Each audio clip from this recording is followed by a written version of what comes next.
Hello and welcome everyone.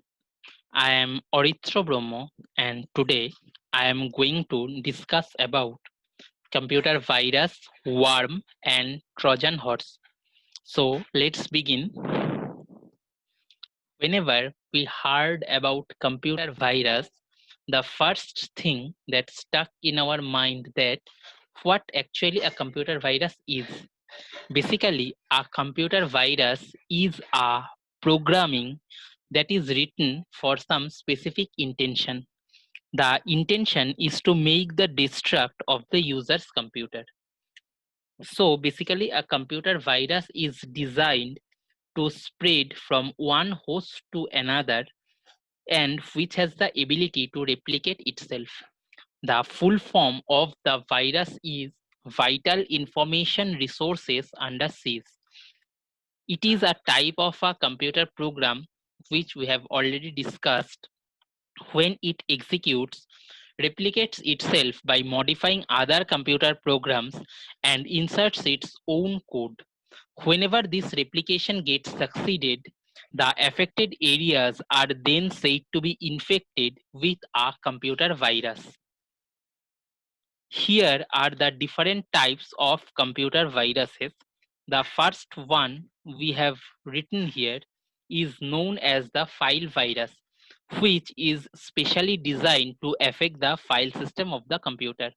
Basically, this type of virus chooses any file or may choose all the files of the system and can temper the content of the file.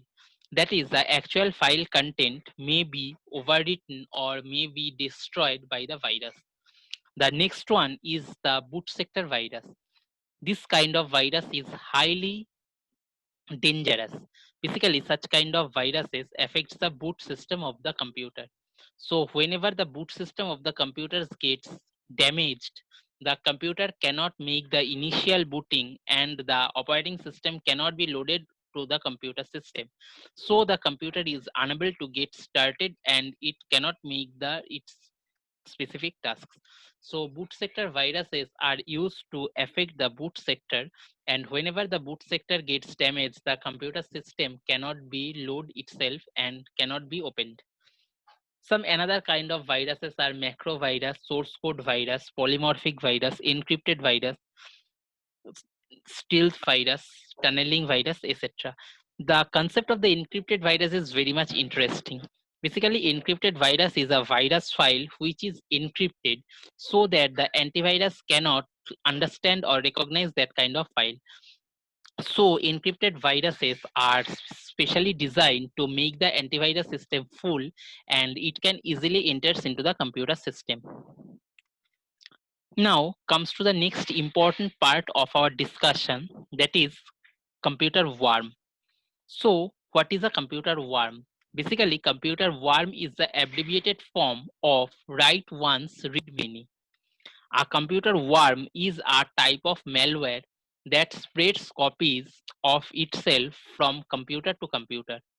A worm can replicate itself without any human interaction and it does not need to attach itself to a software program in order to cause damage.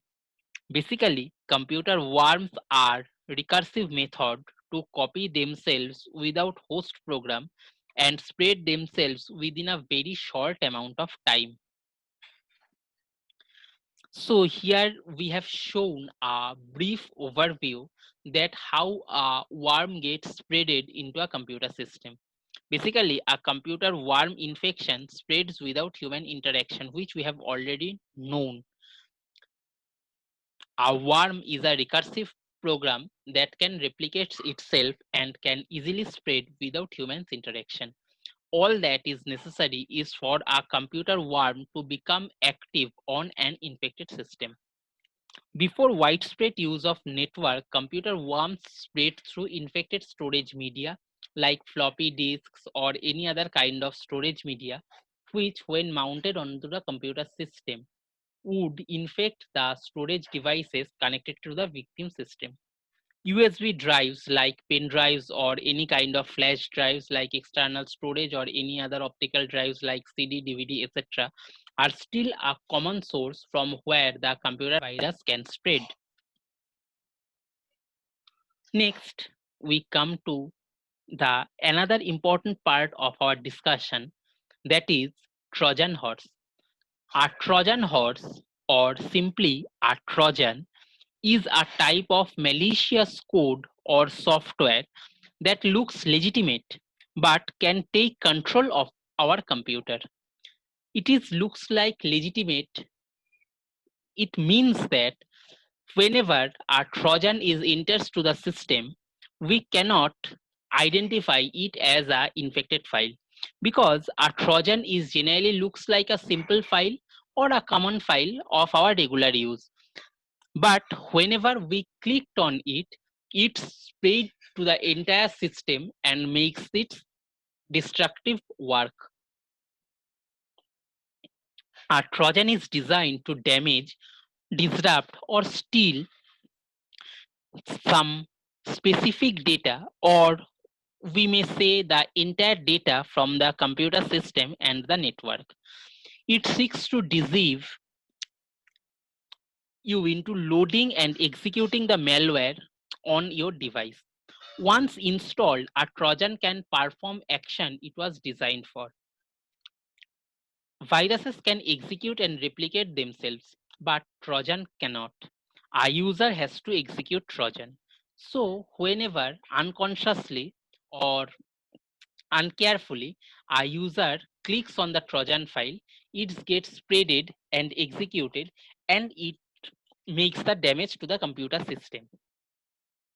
So, here we have shown a summary and a basic comparison table between computer virus and Trojan worms and Trojan horses.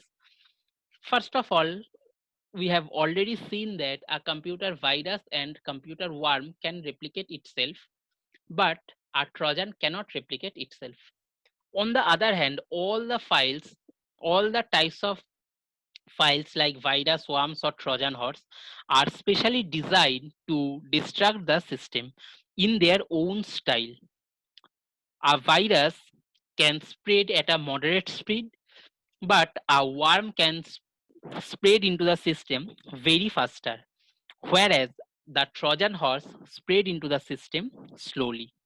Basically, virus and worms are designed to make the system affected, damage, and destructive tasks are performed by the virus and worms. Whereas in case of Trojan horse, they are specially designed to steal user information, specific or confidential data, or something valuable information like that. Okay, so there are several kind of threat we have already seen by using computer virus, worms, and Trojan. So now comes the important question, that how do we can make our system secure. So here is the slide where we can see that the security and protection protocols. First of all, which is very much important for all the systems, that all the softwares that are using in the system must have to be up to date and regularly checked by properly. Okay, that means that the software have to be in their current version and updated whenever the update is available. The next one, that we should not click on any suspicious link. The link which seems to be not authentic or which looks like may have some infected files attached with it, we should not click on such kind of links, such kind of suspicious links. Use updated antivirus software. The antivirus software, whatever maybe it is, whether it is a freeware or whether it is a paid license software, the antivirus software should be updated and properly executable condition all the time.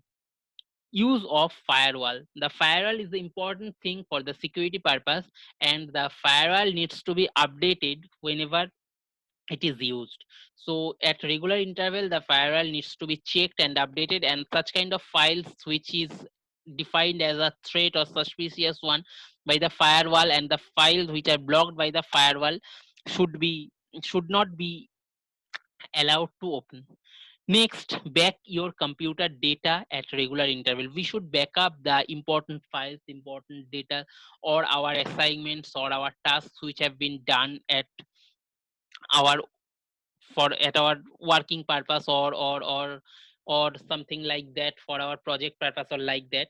Those kind of files should be used or should be backed up at a regular interval, whether the files may be backed up in 3 days or backed up after 7 days or backed up after 1 month, whatever it is, but the file should need to be backed up in regular interval. Next, the important one is the use of a strong password. The password which we are going to use should be strong enough. A strong password is a password in which both uppercase and lowercase characters, both uppercase and lower, sorry, actually a strong password is a kind of password which contains at least 8 to 12 characters containing both uppercase and lowercase characters, digits as well as special symbols. The thing for the password, we should remember that the password should be easy to remember but difficult to guess. That is, the password is easily for us to remember, but the intruder or the outsider, for them it is difficult to guess what the password actually is. And the most important thing, we should not discuss our password with anyone. Use a pop-up blocker, so there whenever we click on different sites or whenever we click on different softwares, the if they are not correct or if they are suspicious, if they are not authentic, in case of that the system generates a pop-ups, and such kind of pop-up things should be blocked so that unwanted things cannot get spread into our computer system.